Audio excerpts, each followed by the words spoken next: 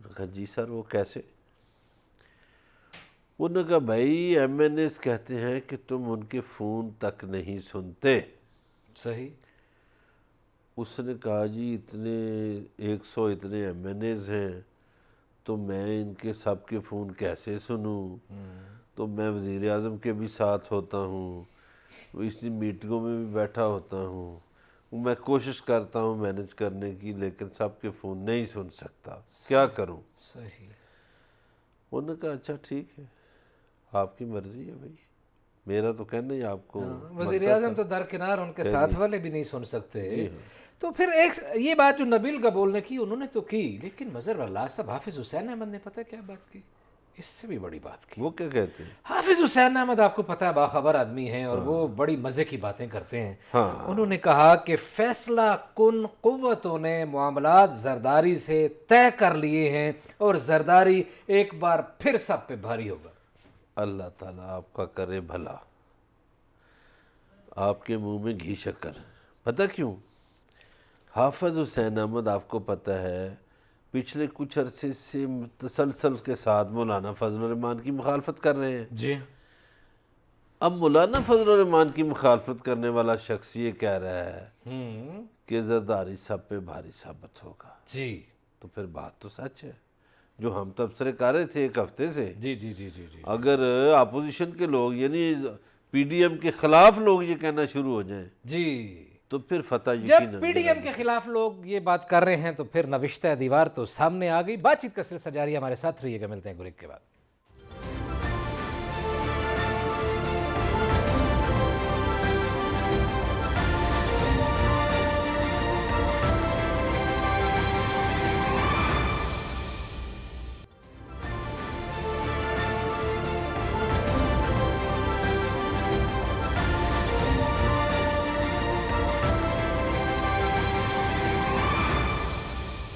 Welcome back ناظرین۔ Break پہ جانے سے پہلے بات یہ ہو رہی تھی کہ نبیل گبول کا کہنا تو ٹھیک ہے، لیکن حافظ حسین احمد بھی یہ کہہ رہے ہیں کہ زرداری سب پہ بھاری ثابت ہوں گے، لیکن مجھے مظہر باللہ صاحب سے پوچھنا ہے کہ وزیر اعظم بھی اتنے آرام سے نہیں بیٹھے ہوئے، انہوں نے بھی بنی گالا کو، وزیر اعظم سیکریٹریٹ کو، وزیر اعظم ہاؤس کے آرام کو تیاگ کے وہ پر آگے ہیں، پارلیمنٹ ہاؤس میں بیٹھ گئے ہیں، ملاقاتیں شروع کر دی ہیں بھائی جان، تو وہ بھی تو ٹف ثابت ہو سکتے ہیں۔ دیکھیں کوششیں تو وہ کر رہے ہیں، جی وہ بھی اپنے آپ کو کپتان ثابت کرنے کی کوشش تو کریں گے کہ میں ہی کپتان ہوں سیاست کا، صحیح ہے۔ اور ابھی وہ دن رات ظاہر ہے لگے ہوئے ہیں اس پہ، لیکن انہیں جو ڈیمیج کیا نا پچھلے جو ضمنی الیکشن نے، جی اس سے وزیر اعظم پریشان ہوئے کہ بھئی یہ کیا ان کے اپنے حکمران اختلافات پارٹی ایسے ہار جائے یہ کبھی ہوا نہیں تھا۔ لیکن اب وہ کوشش کر رہے ہیں کہ اس نقصان کا ازالہ ہو جائے، رک جائے۔ اصل میں پرابلم یہ ہے کہ لوگ سیانے بندے ساتھ رکھتے ہیں۔ صحیح ہے۔ جیسے دیکھیے کچھ ایسے لوگ ہوتے ہیں جن کی وہ صرف مشورہ اچھا دیتے ہیں، جیسے آصف علی زرداری ذکا اشرف کو ساتھ رکھتے تھے، حالانکہ ذکا اشرف نے تو کوئی وزارت نہیں لینی ہوتی تھی، لیکن ویسے یہ دوست کے پرانے دوست کے اچھا مشورہ دیتے تھے، کہتے تھے کہ بھئی یہ بات اچھی ہے، یہ اچھی نہیں ہے۔ تو عمران خان کو پرانے دوستوں کی وہ رہنمائی حاصل نہیں ہے جو ہونی چاہیے تھی۔ اور مظہر باللہ صاحب یہ بھی تو ہوتا ہے نا کہ ایکسپیرینس جو ہے جو کام کر رہے ہوں اس کے متعلقہ بندے سے مشورے لیں۔ پولیٹکس کرنی ہے تو کسی سیزنڈ پولیٹیشین سے ہی مشورہ لینا چاہیے، میڈیا مینجمنٹ کرنی ہے تو کسی سیزنڈ جرنلسٹ سے یا میڈیا مینیجر سے بات کرنی چاہیے۔ بھائی وہ ساری لڑائی تو کہتے ہیں سوشل میڈیا پہ ہم نے لڑنی ہے۔ اگر آپ نے دل کا آپریشن کرنے کے لیے اسکن اسپیشلسٹ سے مشورہ کریں گے تو پھر مسئلہ تو اسی طرح کا ہی ہوگا نا۔ بھائی وہ جب ساری لڑائی یا ساری سیاست کہتے ہیں کہ ہم نے سوشل میڈیا پہ کرنی ہے، ٹویٹس پہ کرنی ہے، صحیح ہے، تو گراؤنڈ ریالٹی کو فیس ہی نہیں کرنا۔ ہاں تو پھر تو یہی نتائج ہوں گے، اور پھر جو زیادہ گالیاں دیتے ہیں اور وہ زیادہ اگر سمجھدار ہے۔ چاہیے تو تھا کہ پارٹی کام کرتی، ہاں جی، لیکن اب وزیر اعظم کو خود کرنا پڑ رہا ہے۔ خود ہی کرنا پڑا۔ اچھا مظہر باللہ صاحب، یہ وزیر اعظم کا ویژن تھا کہ سرسبز و شاداب پاکستان بنانا ہے، مری یہ خوبصورت جگہ ہے، سرسبز و شاداب جگہ ہے، وہاں لوگ خاص طور پر پنجاب کے لوگ اس ہل اسٹیشن پہ دیکھنے کے لیے، موسم انجوائے کرنے کے لیے، ان پہاڑوں سے لطف اندوز ہونے کے لیے، سرسبز و شاداب وادیوں کو دیکھنے کے لیے آیا کرتے تھے۔ وہاں اندھا دھند کشمیر پوائنٹ کے مقام پر خاص طور پر ایک اعلیٰ سیاسی شخصیت کے ہوٹل کے سامنے سرسبز و شاداب درختوں کی بے دریغ کٹائی جا رہی ہے۔ اگر سیاسی شخصیت کا نام لوں تو پھر لوگ کہیں گے کہ یہ نون لیگ پہ بڑی تنقید کرتے ہیں۔ جی چلیں ہم آپ کو یہ بتا دیتے ہیں جی کہ یہ شخصیت نون لیگ کی ہے، جی ہاں، سابق وزیر ہے، اور خاتون معظم بھی ہے. ہاں ان کے شاید والد چچا کوئی پنجاب کے وزیر اعلیٰ بھی رہے ہیں ایک زمانے میں، جی ہاں. پرانے سیاستدان رہے ہیں. لیکن گزارش یہ ہے کہ درخت کاٹنا تو اچھی بات نہیں، درخت لگانا چاہیے. جی ہاں. اچھا کئی ملکوں میں ہم نے دیکھا کہ وہ اگر کسی کے ہاں بچہ پیدا ہوتا ہے تو وہ کہتے ہیں بھئی اس کے حصے کا ایک درخت لگا دو. لگا دیں، جیسے جیسے بچہ پل پہ مجھے اسی طرح درخت. بہت دکھ ہوا، میں ابھی کرتارپور گیا ہوا تھا تو وہاں راوی کے کنارے بڑے باغات ہوتے تھے، امرود کے باغات تھے، آم کے باغات تھے، پھر بیریوں کے بھی باغات، بیر کے باغات تھے. جی ہاں. تو یہ 3 طرح کے پھلوں کے اور کنو کے بھی تھے. اب وہ سارے کٹ گئے. صحیح. کون کاٹ گیا؟ صحیح. ہمارے جو دیسی درخت ہیں وہ نظر ہی نہیں آتے. یہاں عوام بڑے شدید سراپا احتجاج ہیں، اور وزیر اعظم سے بھی انہوں نے مطالبہ کیا ہے، نہیں حکومت سے کرنا بھی مطالبہ چاہیے ان کیا کو ہے احتجاج. کہ مہربانی کیجئے اس کو رکوائیں. او یار یہ غریب آدمی ایک شاخ کاٹ لے تو اس پہ مقدمہ بن جاتا ہے. یہاں درخت کاٹ رہے ہیں، کوئی پوچھنے والا ہی نہیں. میں یہ جو بات آپ سے کر رہا تھا ڈیورنگ اس کے بریک کے، کہ علی رضا علوی صاحب ہماری بدقسمتی یہ ہو گئی ہے کہ اب اس ملک میں کوئی پوچھنے والا ہی نہیں. کوئی پوچھنے والا جو نہیں. کوئی مرضی کرے، ایسے ہی ہے. کوئی درخت کاٹے، کوئی قبضے کرے، کوئی چوری کرے، کوئی لوٹ لے، کوئی پوچھنے والا ہی نہیں. بالکل. ایک اور خبر کی طرف بڑھنا ہے. امریکہ عجیب و غریب پالیسیوں پہ نئی جو بائیڈن گورنمنٹ سے کچھ اور عجیب و غریب طرح کی چیزوں کی توقعات تھی، بیک وقت اس نے 2 محاذ چھیڑ رہی ہے. ایک سعودی مفادات کو نقصان پہنچانے کی کوشش، جمال خشوگی کے معاملے پہ اٹھایا، محمد بن سلمان سے بات کرنے سے انکار کر دیا. بائیڈن نے کہا کہ یہ میرا منصب نہیں ہے، میں اس سے بات نہیں کروں گا، بادشاہ سکنگ سے بات کروں گا. دوسری طرف ایران کی تنصیبات پر شام میں وہاں حملے کیے، ایرانی مفادات کو بھی ذکر پہنچانے کی کوشش کی. تو بیک وقت یہ دونوں کام ہو رہے ہیں. ایک جملے میں، کیونکہ مجھے کلوزنگ پہ جانا. طاقتور مسلمان ملکوں کے خلاف پالیسی ہے. طاقتور مسلمان جو ہیں ان کے خلاف پالیسی ہے، اور بائیڈن جو ہے اور نئی امریکی انتظامیہ جو ہے بیک وقت بہت سارے مختلف محاذوں پہ چومکھی جنگ لڑ کے پتہ نہیں کیا کرنا چاہتی ہے، اور ان کے عرب دنیا کے ساتھ، ایران کے ساتھ اور پوری مسلم امہ کے ساتھ ان کے کیا مفادات ہیں، کیا معاملات ہیں اور کیا تضادات ہیں، اس میں کبھی تفصیل سے آپ کو بتائیں گے. آج اتنے ہی. اپنا خیال رکھیے گا. کل آپ سے ملاقات ہوگی. اللہ نگہبان.